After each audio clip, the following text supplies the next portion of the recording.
Hello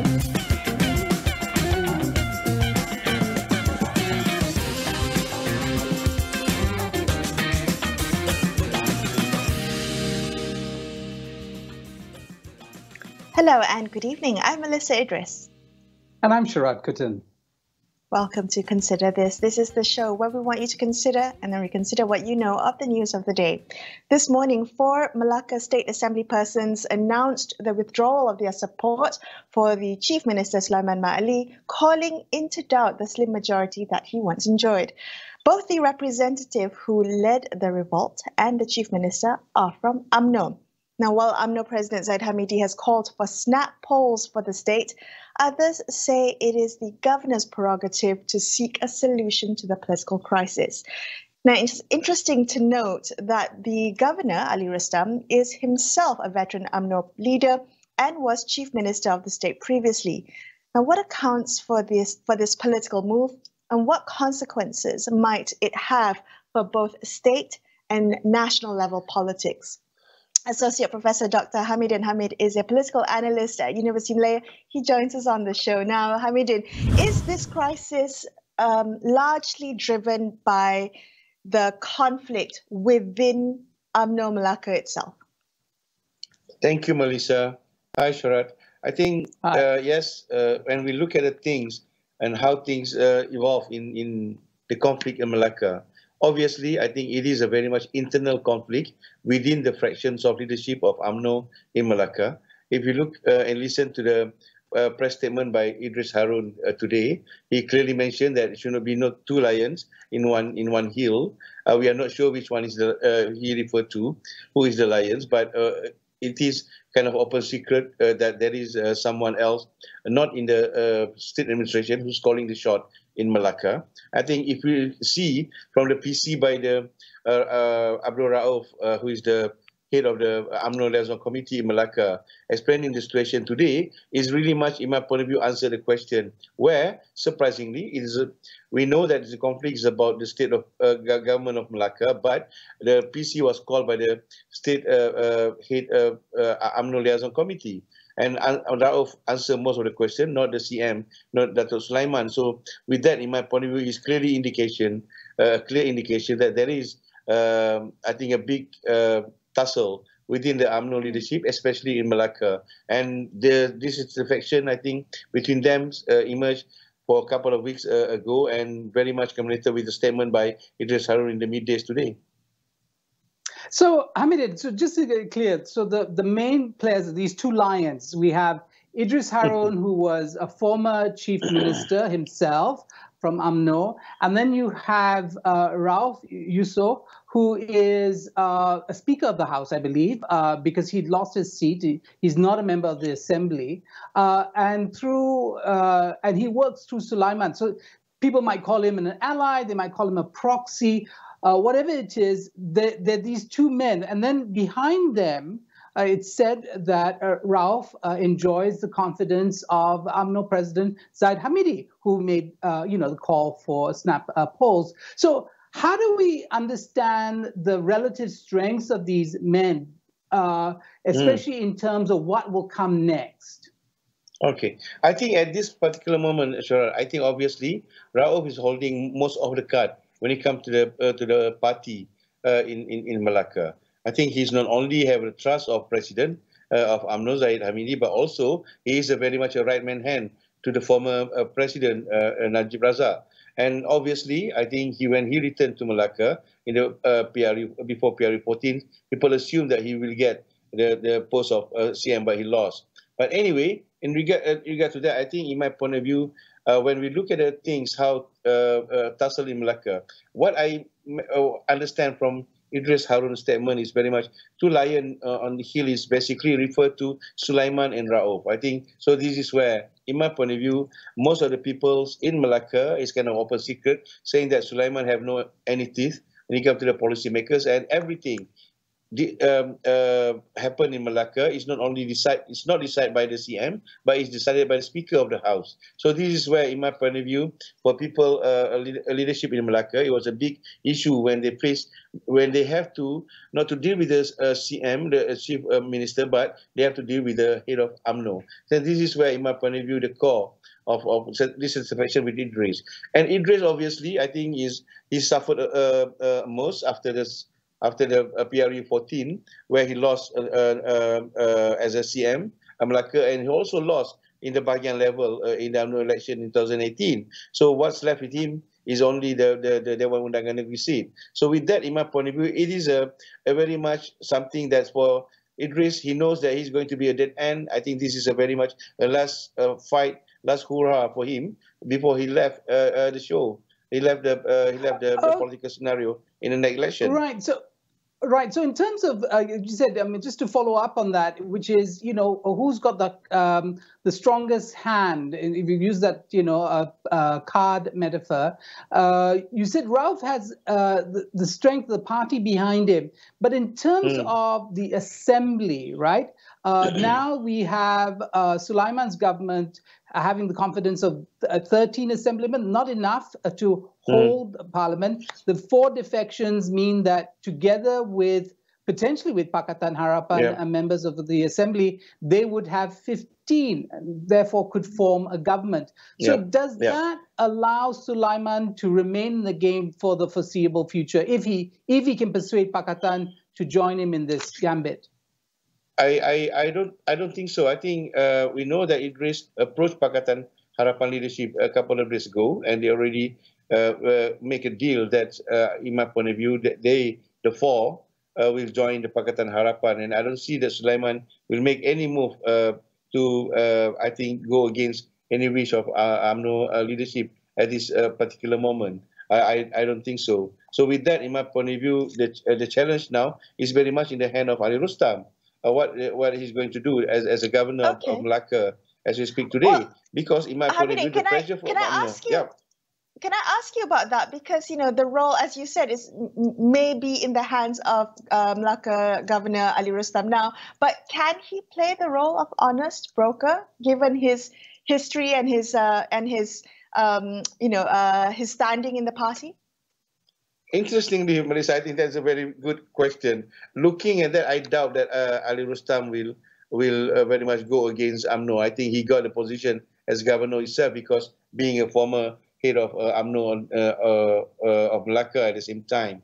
But in my point of view, this is a new challenge for him. Obviously, in my point of view, on the paper that we know, the Barisan Perikatan Nasional government, and which led by UMNO, is already lost the majority of the Dewan Undangan Negeri. So with that, I don't think he can do much in regard to that. I know for a fact that he tried to be a mediator before, but I think he's failed because I think the tussle between the leadership is too strong happening at the moment in Melaka. Not only in Melaka, in my point of view, this is a very much a dissemination of what's going to happen in UMNO at large, even in the national level. So, Hamidin, so can I ask you about,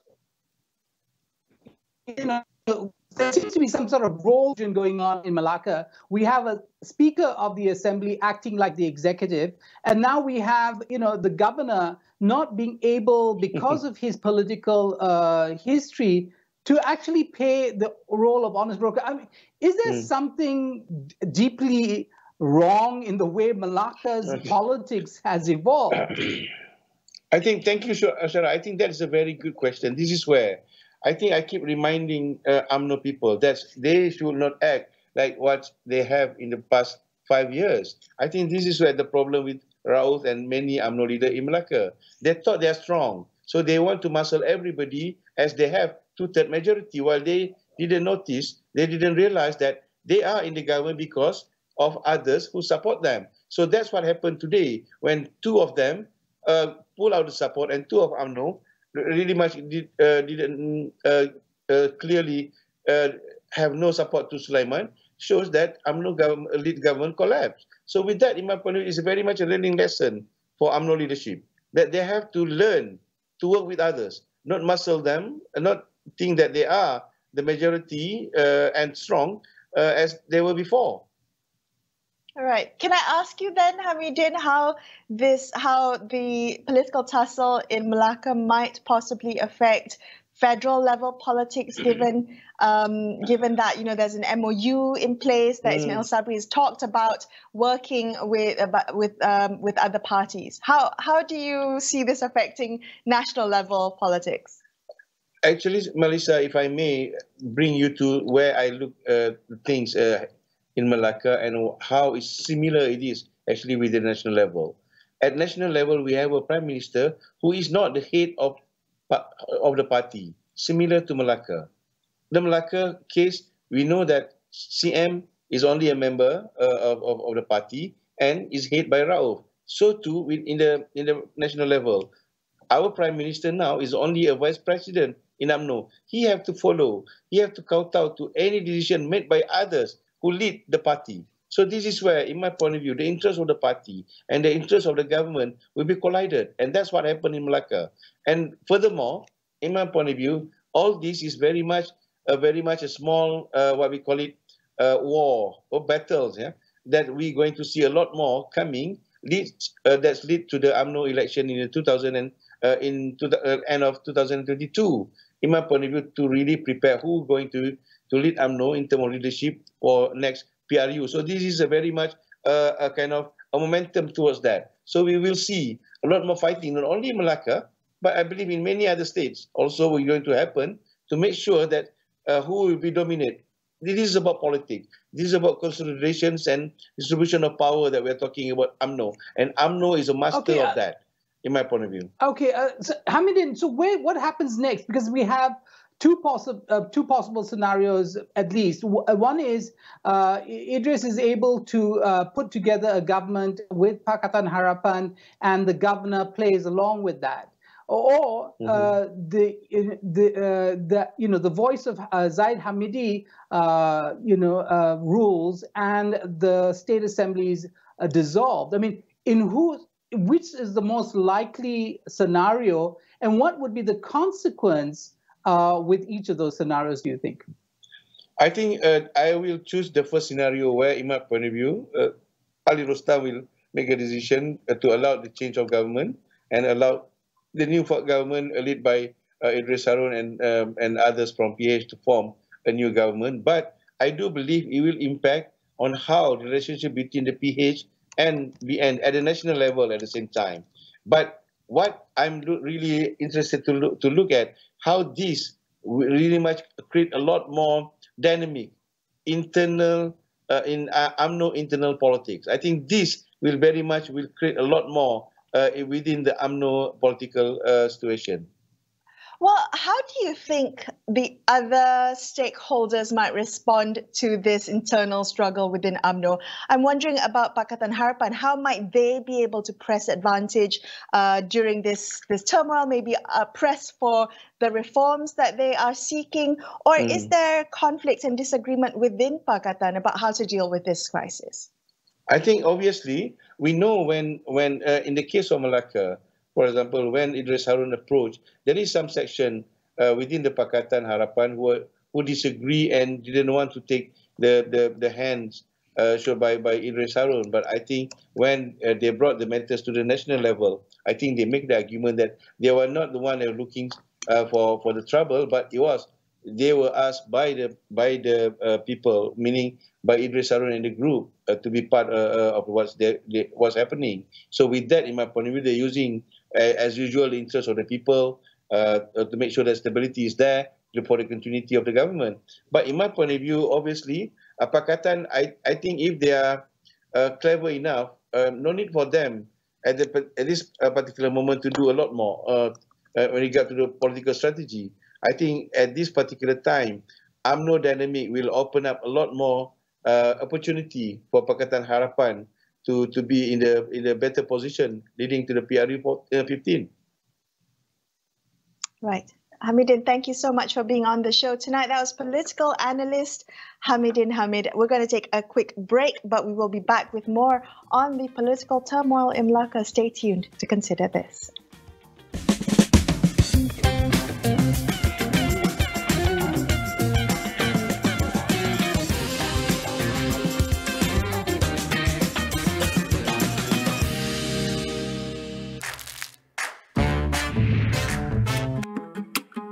Ayuh keluarga Malaysia, kita bulatkan tekad dan bersatu hati untuk terus memelihara serta mempertahankan kedaulatan negara. Sebagai keluarga Malaysia yang besar, kita harus bertoleransi dalam semua perkara.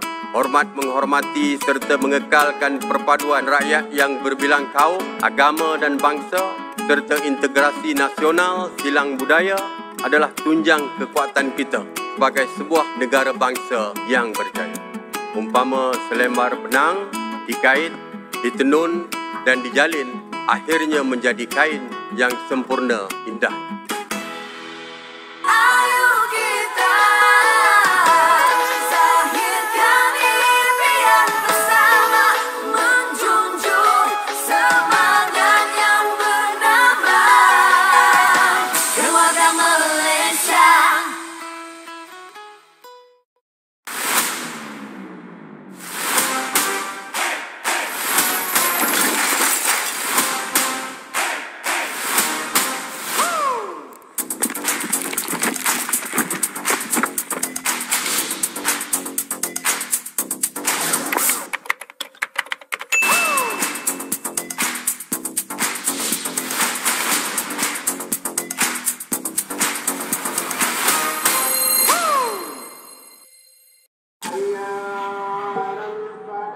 Amanah di tangan kita.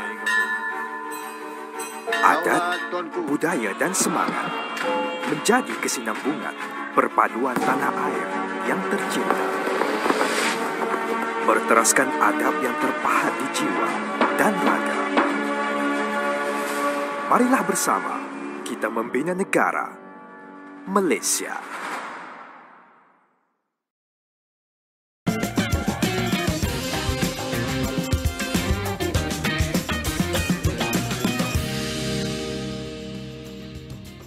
Hi, thank you so much for staying with Sharad and I on Consider This. Let's continue our discussion about the unfolding political crisis in Melaka. Joining us on the show now, we have Associate Professor Dr. Kartini Abu Talib. She is the Deputy Director of the Institute of Ethnic Studies at Universiti Kebangsaan Malaysia. Kartini, what do you make of the political crisis happening in Melaka at the moment? I mean, particularly that the representative who led the revolt and the chief minister are from the same party, are from UMNO. Is this purely an UMNO internal struggle that has spilt over and come to light now at the state level? Okay, thank you so much for the question, Melissa. I think, in my opinion, Melaka could pave the way to forming a unity government that could happen in the future. And I think this is the time to experiment with the MOUs, which supported by both PN and PH. And we can see in a few months ahead, in GE15 specifically, whether they can decide which can and which cannot be done. Okay? But the question is, why Melaka? Because Melaka is not like Penang or Johor. Then if you see that though these states like Penang, Johor and Melaka, they share the slim majority at the state level, Penang is a stronghold of the AP, while Johor has a brilliant, strong, powerful sultan. So I think it would be hard to test the MOU in a state with a skewed position. So Melaka will be the feasible state to try the MOU and see if the 11 assemblymen of PH could convince the 4 states assemblymen to be with them or not. Okay? And because we see that PH has 11 DON members, if they can come together with the 4 DONs that rejected Datuk Sulaiman to form the government, why not? I think we see beyond just UMNO versus UMNO, but we see this as a test and an experiment regarding the MOU at the state level. Right, Katina, you mentioned a very interesting point, because we've seen, of course, in Perak, UMNO and PH cooperation to bring down the Bersatu Menteri Besar. And then in Johor, we've seen a lot of bipartisanship, led by the UMNO Menteri Besar there, Hasni. So you're saying that this is also another opportunity. The only problem seems to be that UMNO in this instance is quite split between Idris and Rauf. And how will that play out, do you think? Because it looks like Zaid Hamidi is supporting Rauf against Idris at this point in time. Okay, I think when we look at Melaka, as you said earlier, that it could be Melaka is repeating what was happened in Perak before. But if we study carefully, we can see that Melaka has a long history of internal fighting between UMNO. And now comes the splinter, which is Bersatu. We can see the level of complexity of each case is becoming more tangled. But I do believe that if we look carefully at Perak, Johor, Melaka, and Negeri Sembilan, which these are the states with a slim majority separating PN from PH, if any of them turn and twist, the state government will collapse. Like you said earlier, like in Johor, like as the Sultan's influence in the form of the state government, while in Perak, UMNO and DAP did not vote for confidence for the sitting Menteri Besar, Faizal Azumu, who was the former MD of Perak. So I believe that each different case of the state come with a different factor, but we know we are clear that this is not just because of the UMNO versus UMNO, but this is about the slim majority separating PN from PH, and if any of them would turn and twist, the state government will collapse. Yeah. Right. Can I then, as you said, perhaps one way to ensure stability is through a unity government. You talked about this is, the MOU being experimented on at the state level. I'm just wondering if you take a look at the configuration with the breakaway 4, if I may, and the PH's 11 assembly persons. What kind of configuration are you seeing that? Are you likely to see stability or a CSA, or can they agree on a chief minister candidate, for instance, or is PH likely to push for their reform agenda? What do you think is the way forward here? That's a very good question, Melissa. Well, we look again at the numbers. Okay? For the simple majority for 28 Dun in Melaka is 15. For the 2/3 majority is 19. What's happening now, we can see that 2 UMNO, 1 independent, 1 Bersatu, who voted for no confidence to the sitting chief minister of Melaka, and we can see that they can become the kingmaker now. We are not clear yet whether or not these 4 state assemblymen will support PH. They may reject Datuk Sulaiman as an individual, questioning his competency as a chief minister, but they may select another member among the same bloc. If they did that, I think we are seeing what happened to Tan Sri Muhyiddin Yassin will likely result in Melaka. So we'll see. We'll see how the politics plays. So, there's a lot of speculation going on at this point in time. Very interesting. Zahid Hamidi has called for snap polls. I know it seems like an unpopular call because of the pandemic, but many countries have had elections and polls during the pandemic.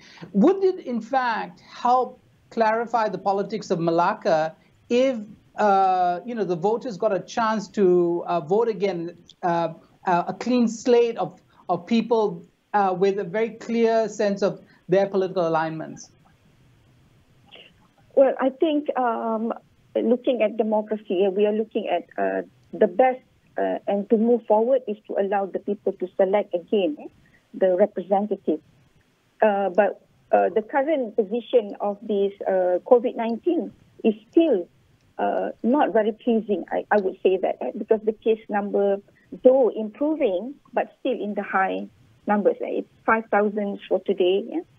So, as you said earlier, we can always going back and giving back the opportunity to the people, but at this time around, we would allow the state government to open the vote again among them, and then they can decide who would be the chief minister to replace Datuk Sulaiman. Yeah? I wonder if we can, address some of the issues that, as you say, is very specific to states. We have a situation where the party, UMNO party strongman is in fact the Speaker of the House, and our previous guest suggested that he was calling the shots, not the actual Chief Minister of Melaka. And then we also have a governor who has deep roots in UMNO as a political party, and doubts might be cast on his ability to be an honest broker. do we have a problem with our politics that we haven't, been committed to the independence of these institutions, either the speaker or the head of state, in order that when we approach these crises, we might have better solutions? Now it's all tangled up in their political commitments, isn't it? Well, each and everyone is playing their own roles and function. And of course, as you said, that they have their own commitment. And their commitment is supposed to be to the people. But because of this strategic interest, it's becoming overpowered by the representative at the state and also at the parliament level. We can see that there's always a slight advantage that everyone can take leverage on it. So we'll see how this, I wouldn't say unstable, I would say more of the competitiveness of the politics itself. And we can see that due to this unclear majority, even at the parliament level and also at the state level, this is the reason why it caused so much competitive struggle for power, try to create and replace. As long as we are facing this trend far ahead, we can see that this is the thing that we have to simply accept in our way of looking at our politics, whether we are looking at Japan as a way of accepting the fact that politics and democracy has a flaw and everyone has to do something to improve it. Yes. All right. Thank you so much, Dr. Kartini. Points well made there, Dr. Kartini Abu Talib there from UKM, wrapping up this episode of Consider This. Before we leave you, a reminder, you can get the latest information on COVID-19 vaccines at astroawani.com as well as our Astro Awani app. Thank you so much for watching the show. I'm Melissa Idris. And I'm Sharad Kuttan, signing off for the evening. We will be back same time tomorrow. Till then, good night.